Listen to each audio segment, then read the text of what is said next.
Hello குட்டி squad, கண்டிப்பா சொல்றேன், இந்த ஃபேக்ட் கேட்டா நீங்க ஷாக் ஆயிடுவீங்க. ஏன்னா நிறைய பேர் இங்க என்ன பண்ணிட்டு இருப்பீங்க, மச்சான் என்னன்னே தெரியல, இப்பெல்லாம் அவன் பேசுறதே இல்ல, மெசேஜ் வேற சீன்ல விட்டுட்டு போயிட்டாடா அப்படின்னு சொல்லிட்டு ஒரு சிலர் ஃபீல் பண்ணிட்டு இருப்பீங்க. அது இங்க அதே அண்டார்டிகால என்ன பண்ணும்னா, ஒரு சில ஸ்பீஷியஸ் ஆஃப் பென்குயின் வந்து தனக்கு பிடிச்ச ஒரு ஃபீமேல் பென்குயின் கிட்ட போய் ஒரு பெப்புன்னு கொடுத்து ப்ரப்போஸ் பண்ணுமா.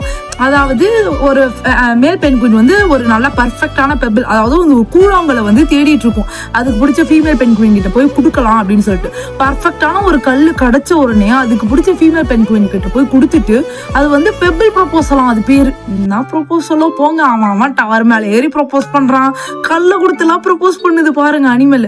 அதுவும் வந்து அது பிடிச்சிட்டு அந்த கல்லு பிடிச்சிருந்தா போதுமா, அது வந்து அக்செப்ட் பண்ணிட்டு அதோட ஃபர்ஸ்ட் ஹோமை வந்து அந்த பெபிளை வச்சுதான் பில்ட் பண்ணுமா. அது வந்து முட்டை போடுறதுக்காக அந்த ஃபர்ஸ்ட் ஹோமை ரெண்டும் சேர்ந்து பில்ட் பண்ணுமா. என்னடா இது, அப்படிதான் இருக்கு. நிறைய பேரு சாக்லேட்டை கொடுத்து, ட்ரெஸ் வாங்கி கொடுத்து, சில்க் டைரி மில்க்லாம் வாங்கி கொடுத்து, மாவு மசியாமலாம் சுத்தின்னு இருப்பீங்க. அந்த மாதிரி ஒரு மொரட்டு சிங்கிள் ஃப்ரெண்டு உங்களுக்கு இருந்தா நான் கமெண்ட்ல டேக் பண்ணி விட்டு மச்சான் இதை கேளுடான்னு சொல்லிட்டு போங்க.